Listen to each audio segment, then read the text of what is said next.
In the previous sessions, or you can say that in the previous videos lecture, I have already discussed about the concept of the SQCs and the importance of SQCs. Okay, so today we are going to discuss about the various categories of statistical quality control, कि basically आपकी statistical quality control कितनी categories में हमने divide किया है और किस किस तरीके से statistical quality control किया जाता है. Okay, the first is your statistical process control, the second is your descriptive statistics, and third is your acceptance sampling. So basically यहाँ पे तीन कैटेगरी होती हैं आपकी SQC की. The first is your SPC यानी statistical process control, the second is your descriptive statistics, and the third is your acceptance sampling. So हम one by one सबको डिटेलिंग में डिस्कस करेंगे, but today we are going to discuss about the statistical process control की basically statistical process control क्या होता है. See if I am talking about in a very common language, और you can say that in a layman language. So statistical process control is basically defined as the application of a statistical technique to determine whether a process is functioning as per the specification. It means that कि हमें statistical process control में यही check करना होता है. हम इस चीज़ को डिटरमाइन करते हैं statistical technique की हेल्प से कि जो भी हमारी प्रोसेस रन कर रही है वो हम जो भी प्रोसेस की फंक्शनिंग चल रही है वो अकॉर्डिंग टू द स्पेसिफिकेशन चल रही है या फिर नहीं चल रही है. तो स्टैटिस्टिकल प्रोसेस कंट्रोल टेक्निक में इसी चीज़ को एनालाइज किया जाता है, डिटरमाइन किया जाता है कि प्रोसेस की फंक्शनिंग एज पर दी स्पेसिफिकेशन हो रही है या फिर नहीं हो रही है. और इनकेस अगर आपकी जो भी प्रोसेस की फंक्शनिंग वो एज पर द स्पेसिफिकेशन नहीं हो रही है तो फिर उसके रिगार्डिंग स्टेप्स लिए जाते हैं. ओके, नेक्स्ट अगर मैं आगे इसके में बात करती हूँ डिटेलिंग में स्टैटिस्टिकल प्रोसेस कंट्रोल में. So early inspection is combined with SPC to monitor quality by determining how to measure quality characteristics, sample size, mode of inspection, stage of inspection, etc. It means that कि जो पहले inspection किया जाता है उस SPC का, यानी कि जो SPC का इंस्पेक्शन किया जाता है अर्लियर स्टेज पे, उसमें ये मॉनिटर किया जाता है कि क्वालिटी एज पर दी स्पेसिफिकेशन मेंटेन की जा रही है या नहीं की जा रही है, क्वालिटी की कैरेक्टरिस्टिक्स क्या है, सैंपल साइज कितना लिया है हमने. जो सैंपल साइज के बारे में हम बात करते हैं कि कौन सा सैंपल साइज लेके हम अपनी टेक्निक्स को डिटरमाइन कर रहे हैं. ओके, सो इन सारी चीज़ों को हम एनालाइज कर स्टैटिस्टिकल प्रोसेस कंट्रोल में आप बेसिकली आपकी इन्हीं चीज़ों को एनालाइज किया जाता है कि क्वालिटी एस्पेक्ट्स क्या है, या फिर जो आपने इंस्पेक्शन के लिए सैंपल साइज सेलेक्ट किए हैं उसका मोड क्या है सैंपल साइज सेलेक्ट करने का. तो वो सारी चीज़ों का एनालाइज आपका स्टैटिस्टिकल प्रोसेस कंट्रोल के थ्रू किया जाता है. ओके, सो अगर हम बात करते हैं SPC की, तो SPC is done with the help of the control chart. So basic जो रोल होता है SPCs में यानी कि स्टैटिस्टिकल प्रोसेस कंट्रोल की टेक्निक में जो मेजर रोल निकल के आता है वो होता है आपके कंट्रोल चार्ट्स का. तो इसमें जो कंट्रोल चार्ट्स का कंसेप्ट है वो मैं आपके आगे की वीडियोस में बताऊंगी. अभी मैं सिर्फ यहाँ पे स्टैटिस्टिकल प्रोसेस कंट्रोल का मीनिंग डिस्कस कर रही हूँ कि बेसिकली स्टैटिस्टिकल प्रोसेस कंट्रोल क्या है. ओके, द फर्स्ट इज मैंने आपको भी बता दिया कि this is basically a technique कि आपको ये चेक करना है इस टेक्निक की हेल्प से कि आपकी जो भी क्वालिटी जो हमने स्पेसिफिकेशन क्वालिटी के रिगार्डिंग डिसाइड किए थे वो क्वालिटी के स्पेसिफिकेशन फुलफिल किए भी जा रहे हैं ऑर्गेनाइजेशन में या नहीं किए जा रहे हैं. ओके,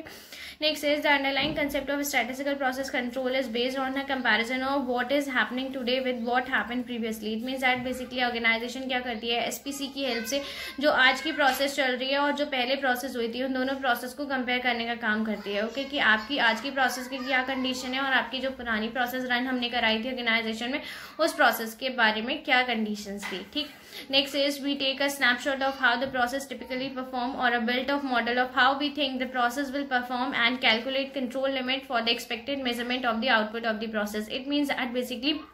हम क्या करते हैं यहाँ पे कि हम क्या करते हैं एक स्नैपशॉट डिसाइड कर लेते हैं माइंड में कि हमारे प्रोडक्ट की क्वालिटी ये निकल के आनी चाहिए. इट मीन्स दैट हम अपनी एक्सपेक्टेशन डिसाइड कर लेते हैं कि हमारे पर्टिकुलर प्रोडक्ट की क्वालिटी के रिगार्डिंग ये एक्सपेक्टेशंस हैं. अब जब हमने उस जितनी भी हमारी एक्सपेक्टेशंस हैं उनको डिसाइड कर लिया, ठीक है, उसके बाद हम ये सोचते हैं how we think the process will perform and calculate control limits for the expected measurement. कि जो भी आपने एक्सपेक्टेड मेजरमेंट रखा है उसके रिगार्डिंग आप कंट्रोल लिमिट्स भी पहले से डिसाइड कर लेते हो और उसी के रिगार्डिंग जो आपकी प्रोसेस का आउटपुट निकल के आता है उसको टेस्ट किया जाता है कि जो भी हमने एक्सपेक्टेशंस रखी हैं, जो भी हमारी स्पेसिफिकेशन है क्वालिटी के रिगार्डिंग वो क्या है और जो हमारा आउटपुट एक्चुअल निकल के आया है वो हमारी स्पेसिफिकेशन से कितना मीट कर रहा है. दूसरी बात आपकी यहाँ पे कंट्रोल लिमिट्स डिसाइड की जाती हैं जिन्हें हम बेसिकली कंट्रोल चार्ट्स की हेल्प से डिटरमाइन करते हैं कि आपकी अपर कंट्रोल लिमिट क्या है, आपकी लोअर कंट्रोल लिमिट क्या है, आपका जो भी मेजरमेंट होता है आपके प्रोडक्ट के रिगार्डिंग वो इन्हीं दोनों कंट्रोल लिमिट्स के विद इन होना चाहिए. Okay, the next is then we collect data from the process and compare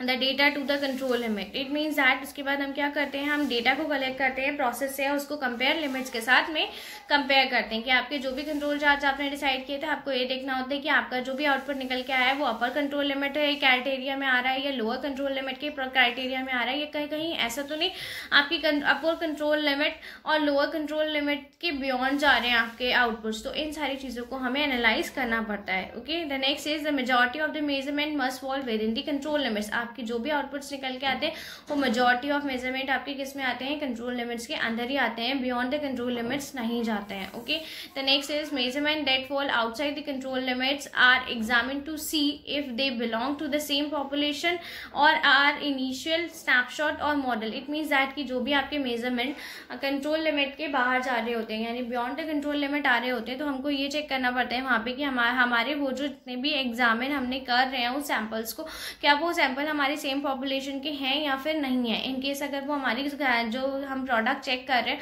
वो हमारे सेम पॉपुलेशन के नहीं है, हमारा जो सैंपल साइज है वो सेम पॉपुलेशन का नहीं है, तो उस केस में भी क्या होता है, आपके जो भी रिजल्ट्स होते हैं वो बियॉन्ड द कंट्रोल लिमिट्स चले जाते हैं। यहाँ पे अगर मैं डिटेल में बात करूँ तो एसपीसी में वो एसपीसी एक प्रोसेस है जिसके थ्रू हम ये चेक करते हैं कि बेसिक हमने जो क्वालिटी के रिगार्डिंग एक्सपेक्टेशंस रखी थी, क्वालिटी के रिगार्डिंग स्पेसिफिकेशंस रखे थे, आपकी जो प्रोसेस रन कर रही है वो उन एक्सपेक्टेशंस को फुलफिल कर रही है या फिर नहीं कर रही है। इनकेस अगर वो उस प्रोसेस की जो प्रोसेस है आपकी वो स्पेसिफिकेशन को फुलफिल नहीं कर रही है तो उसके पीछे रीजंस क्या हैं जिसकी वजह से वो उसके स्पेसिफिकेशन को फुलफिल नहीं कर पा रही है। और दूसरी बात, जो भी आउटपुट निकल के आ रहा है आपकी प्रोसेस का, उसे हम कंट्रोल चार्ट्स की हेल्प से इवैल्यूएट करते हैं कि आपकी जो कंट्रोल लिमिट्स हमने ऑर्गेनाइजेशन में डिसाइड की हैं, क्योंकि जब कभी भी हम एक्सपेक्टेशंस रखते हैं, स्पेसिफिकेशन रखते हैं क्वालिटी के रिगार्डिंग, तो हम कंट्रोल लिमिट्स भी सेट कर लेते हैं कि हमारी अपर कंट्रोल लिमिट कहाँ होनी चाहिए और लोअर कंट्रोल लिमिट कहाँ होनी चाहिए। और जो भी हमारा मेजरमेंट के लिए हम जिन भी सैंपल्स का यूज़ कर रहे हैं वो सैंपल्स हमारे इन्हीं दोनों लिमिट्स के विद इन होने चाहिए, बियॉन्ड द लिमिट्स नहीं जानी चाहिए। तो इन सारी चीज़ों को एनालाइज किया जाता है स्टैटिस्टिकल प्रोसेस कंट्रोल में, ताकि आप और इन सारी चीज़ों को प्रोसेस को एनालाइज करने के लिए, स्टैटिस्टिकल की बात हो रही है यहाँ पे तो ऑब्वियसली बात है कि इस प्रोसेस को एनालाइज करने के लिए हम कुछ स्टैटिस्टिकल टूल्स का यूज़ करते हैं जो बेसिकली हमारे चार्ट्स में यूज़ होते हैं। जब मैं आपको अभी कंट्रोल चार्ट्स पढ़ाऊंगी तब मैं आपको बताऊंगी कंट्रोल चार्ट्स में कि बेसिकली आपको रेंज की हेल्प से कैसे कैलकुलेट करने हैं, मीन की हेल्प से किस तरह से कैलकुलेट करने हैं आपकी कंट्रोल चार्ट्स। तो यहाँ पे बेसिकली कुछ स्टैटिस्टिकल टूल्स का यूज़ किया जाता है प्रोसेस को कंट्रोल करने के लिए। अगर मैं बात करूँ तो प्रोसेस की फंक्शनिंग को मेजर करने के लिए कि आपकी प्रोसेस की फंक्शनिंग किस तरीके से रन कर रही है, प्रोसेस की function according to the specification run कर रही है या फिर नहीं कर रही है, और अगर नहीं कर रही है तो उसके पीछे क्या रीजंस है, ये सारी चीज़ें फाइंड आउट की जाती हैं। और यहाँ पे अगर मैं बेसिक एम्फेसिस दूंगी किसी पॉइंट पे तो वो यही दूंगी कि यहाँ पे हम क्या करते हैं, स्टैटिस्टिकल टूल्स का यूज़ करते हैं किसी भी प्रोसेस की फंक्शनिंग को चेक करने के लिए within the organization. So I hope यहाँ पे आपको स्टैटिस्टिकल प्रोसेस कंट्रोल का कंसेप्ट समझ में आया होगा। Thank you, have a good day.